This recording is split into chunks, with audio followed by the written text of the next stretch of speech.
பேரன்பு கொண்ட சொந்தங்கள் யாவருக்கும் வணக்கம். இன்னைக்கு என்ன இந்த வீடியோவில் விழிப்புணர்வு செய்தி பார்க்க போகிறோம் அப்படின்னு பார்த்தீங்கன்னா, தற்போது தமிழ்நாடு அரசு ஒரு உத்தரவு பிறப்பிச்சிருக்காங்க. முதலமைச்சர் ஒரு உத்தரவு பிறப்பிச்சிருக்காரு. என்னன்னா 717 மதுபான கடைகளை மூடுவதற்கான உத்தரவை பிறப்பிச்சிருக்காங்க. இதுக்கு முன்னாடி அவர் முதலமைச்சராக பொறுப்பேற்ற போது ஒரு 3 திட்டங்களுக்கு கையெழுத்திட்டாரு. அதில் ஒரு குறிப்பாக பார்த்தீங்கன்னா, இந்த சிங்கப்பெண் சிறப்பு பாதுகாப்பு படை அப்படிங்கிற ஒரு திட்டத்துக்கு கையெழுத்து போட்டு அதை அரசாணையே ரிலீஸ் பண்ணிட்டாங்க. அந்த அரசாணையில என்னெல்லாம் சொல்லியிருக்காங்க அப்படிங்கிறத நம்ம முழு வீடியோவா பதிவு பண்ணியிருந்தோம். ஸோ உறவுகள் நீங்க பார்க்கணும் அப்படின்னா, இந்த வீடியோ கீழ டிஸ்கிரிப்ஷன்ல நான் அந்த வீடியோவோட லிங்க் தந்திருக்கேன். நீங்க அத பாருங்க. அதுக்கப்புறம் பார்த்தீங்கன்னா 200 யூனிட் மின்சாரம் இலவசம் அந்த ஸ்கீம் இம்ப்ளிமெண்ட் பண்ணியிருக்காங்க. இப்ப தற்போது பார்த்தீங்கன்னா, இந்த 717 மதுபான கடைகள் மூடுவதற்கான உத்தரவு பிறப்பிச்சிருக்காங்க. அதோட செய்திக்குறிப்பு வெளியா இருக்கு. நம்ம அதைத்தான் இதில பார்க்க போறோம். இதைத் தொடர்ந்து தருமபுரி மாவட்டத்திலிருந்து வந்திருக்கிற ஒரு கலெக்டருடைய ஒரு உத்தரவு. அதாவது இந்த திங்கட்கிழமை குறைதீர் மனு கூட்டம் நடக்கும் இல்லையா? இது எல்லா மாவட்டத்திலையும் ஓப்பன் பண்ண சொல்லிட்டாங்க. தேர்தல் கட்டுப்பாட்டு விதிமுறைகள்லாம் முடிஞ்சிருச்சு. அதனால இனி மாவட்டங்கள் தோறும் திங்கட்கிழமை குறைதீர் மனுகள் வாங்கலாம்னு சொல்லிட்டாங்க. தேர்தல் ஆணையம் சொல்லிருச்சு. அதனால திங்கட்கிழமை தோறும் வாரந்தோறும் இந்த கூட்டம் நடக்கும். இப்போ நேற்று கூட எல்லா மாவட்டங்கள்லையும் இந்த குறைதீர் கூட்டம் நடந்துச்சு. அதான் உண்மையும் கூட. ஸோ இனிமே அங்கே வாங்கக்கூடிய மனுக்களுக்கு உடனடியாக தீர்வு செய்து கொடுக்க வேண்டியது அவசியமா இருக்கு அப்படிங்கிற ஒரு உரையை அவங்க செய்திக்குறிப்பில் வெளியிட்டிருக்காங்க தருமபுரி மாவட்டத்தில். அது மட்டும் இல்லை, சேலம் மாவட்ட ஆட்சியர் என்ன பண்ணியிருக்காருன்னா, ஒரு தடவை வந்த மனு இன்னொரு தடவை திரும்பி வராத அளவுக்கு அதிகாரிகள் பார்த்துக்கிறங்க அப்படிங்கிறதையும் காரசாரமாக பேசியிருக்காங்க. ஒரு தடவை ஒருத்தர் மனு கொடுக்குறாரு அப்படின்னா அந்த மனுவுக்கான பிரச்சனையை தீர்வு பண்ணி கொடுக்கணும். இல்லைன்னா இன்னொரு முறை கலெக்டர் ஆஃபீஸுக்கு அந்த மனுதாரர் வந்துடக்கூடாதுங்கிறதுல நீங்கள் கவனம் செலுத்த வேண்டும். சேலம் மாவட்ட ஆட்சியரும் சொல்லியிருக்கிறதாக தகவலுக்கு நம்ம பார்க்க முடியுது. ஓகேவா? இப்போ ஃபர்ஸ்ட் இந்த மதுபான கடை சம்பந்தமான செய்தியை பார்த்துட்டு, ரெண்டாவது நம்ம அந்த தருமபுரி மாவட்ட கலெக்டர் வெளியிட்டிருக்கிற அந்த செய்தியும், அது சும்மா சின்ன ஷார்ட் தான். இதுவும் ஒரு சின்ன ஷார்ட் தான். ஓகே, இப்போ நம்ம அந்த செய்திகளை நம்ம பார்க்கலாம். இப்போ தான் நம்ம சேனலை முதல்ல பார்க்குறீங்கன்னா மறக்காம சப்ஸ்கிரைப் பண்ணி சப்போர்ட் பண்ணுங்க. இது போன்ற அரசு வெளியிடக்கூடிய திட்டங்கள், சட்டங்கள் எல்லாம் உடனுக்குடன் நம்ம சேனலில் வெளிவரும். அது நோட்டிஃபிகேஷனில் வரணும்னா பெல் ஐக்கானை கிளிக் பண்ணி வச்சுக்கோங்க. வாங்க வீடியோக்குள்ள போகலாம்.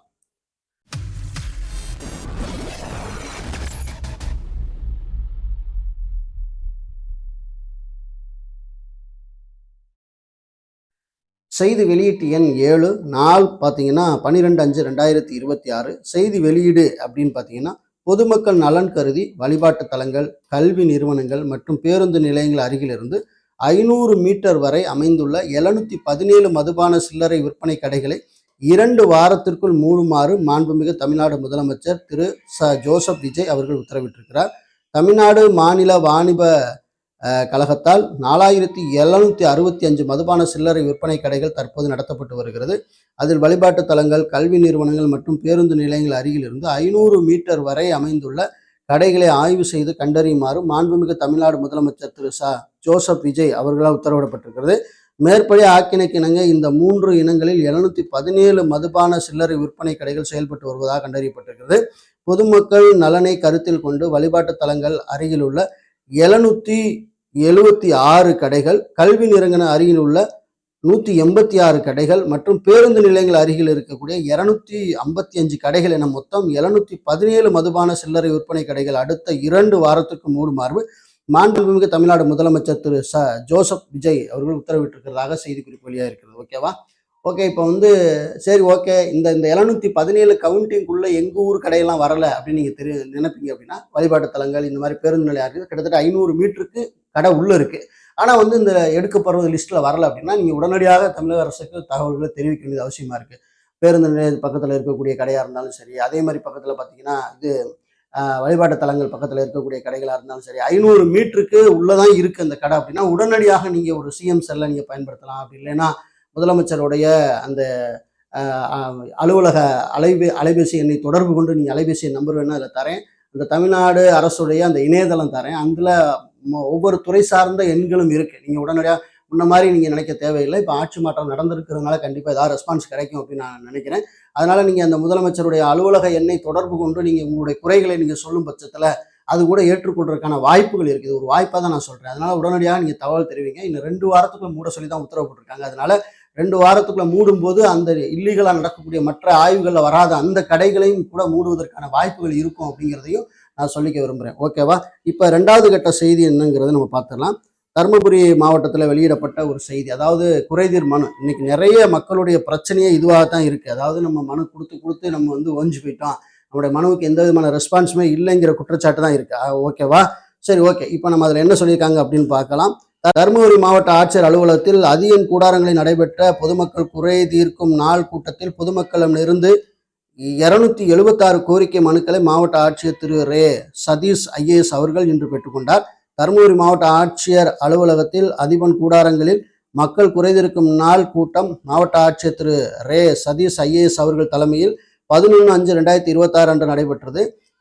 இம்மக்கள் குறைதீர்க்கும் நாள் கூட்டத்தில் பொதுமக்களிடமிருந்து கோரிக்கை மனுக்கள் பெற்றுக்கொண்டு மாவட்ட ஆட்சியர் அவர்கள் தெரிவித்தது என்னவென்றால், இன்றைய தினம் நடைபெற்ற மக்கள் குறைதீர்க்கும் நாள் கூட்டத்தில் பொதுமக்கள் சாலை வசதி, குடிநீர் வசதி, பேருந்து வசதி உள்ளிட்ட பல்வேறு அடிப்படை வசதிகள் வேண்டிய பட்டா வேண்டுதல், சிட்டா பெயர் மாற்றம், புதிய குடும்ப அட்டை வேண்டுதல், வாரிசு சான்றிதழ், வேலைவாய்ப்பு, இலவச வீட்டுமனை பட்டா, முதியோர் ஓய்வூதிய தொகை உள்ளிட்ட இதர உதவித்தொகைகள் உள்ளிட்ட பல்வேறு கோரிக்கைகள் குறித்தும், மாற்றுத்திறனாளிகளுக்கு உதவித்தொகை வழங்குவது, உபகரணங்கள் வேண்டியது மொத்தம் 276 மனுக்கள் வரப்பெற்றிருக்கின்றன. பொதுமக்களிடமிருந்து பெறப்பட்ட மனுக்கள் அனைத்தும் சம்பந்தப்பட்ட துறை அலுவலரிடம் வழங்கி நடவடிக்கை மேற்கொண்டு தகுதியான மனுக்களுக்கு உரிய தீர்வினை உடனுக்குடன் வழங்கிட வேண்டும் எனவும், பொதுமக்கள் அளிக்கின்ற கோரிக்கை மனுக்கள் மீது துறை அலுவலர்கள் அரசின் விதிமுறைகளுக்கு உட்பட்டு அதற்கான தீர்வினை விரைந்து காண வேண்டும் எனவும் அலுவலர்களுக்கு உத்தரவிட்டுள்ளது என மாவட்ட ஆட்சியர் திரு ரே சதீஷ் ஐஏஎஸ் தெரிவித்திருக்கிறார். இப்போ முன்னாடி மாதிரி இல்லாமல் உடனே மக்கள் கொடுக்கக்கூடிய மனுக்களுக்கு தீர்வு செய்யுங்க அப்படின்னு தருமபுரி மாவட்ட கலெக்டரும் சொல்லியிருக்காரு. நான் சேலம் மாவட்ட கலெக்டரும் ஏற்கனவே என்ன சொல்லியிருக்காரு அப்படின்னா, ஒரு தடவை கொடுத்த மனு இன்னொரு தடவை வராத அளவுக்கு நீங்கள் பார்த்துக்கிறீங்க அப்படின்னு சொல்லியிருக்காரு. ஒவ்வொரு மாவட்ட அலுவலகத்திலையும் நீங்கள் இனிமேல் இது மாதிரி பரபரப்பான செய்தியெல்லாம் நீங்கள் பார்க்க முடியும் அப்படின்னு நான் நம்புகிறேன். ஓகே, இது நாள் வரைக்கும் நம்ம அலைந்து தெரிந்த அந்த விஷயங்கள் எல்லாம் இனி முற்றுப்புள்ளி பெறும் அப்படின்னு நம்ம நம்புவோம். சமீபத்தில் ஜமாபந்தி நடக்க இருக்கு. ஜமாபந்தி தொடர்பான தகவல்களையும் நான் நம்ம மாவட்டத்தில் எப்போ நடக்குது, ஒவ்வொரு மாவட்டத்தில் எப்போ நடக்குது அப்படின்னு தகவல் கிடைக்க ஜமாபந்தி சம்பந்தமான தகவல்கள் அடுத்த வீடியோக்களில் நம்ம வெளியிடலாம் அப்படின்னு நான் நினைக்கிறேன். இந்த தகவல்கள் எல்லாம் உங்களுக்கு வேணும் அப்படின்னா வீடியோக்களை டிஸ்கிரிப்ஷன் கொடுத்துருக்கிறேன். மறக்காமல் எடுத்து உறவுகள் பயன்படுத்திக் கொள்ளுங்கள். மீண்டும் நல்ல தகவல்கள் வேறோடும் சந்திக்கிறேன். நன்றி, வணக்கம்.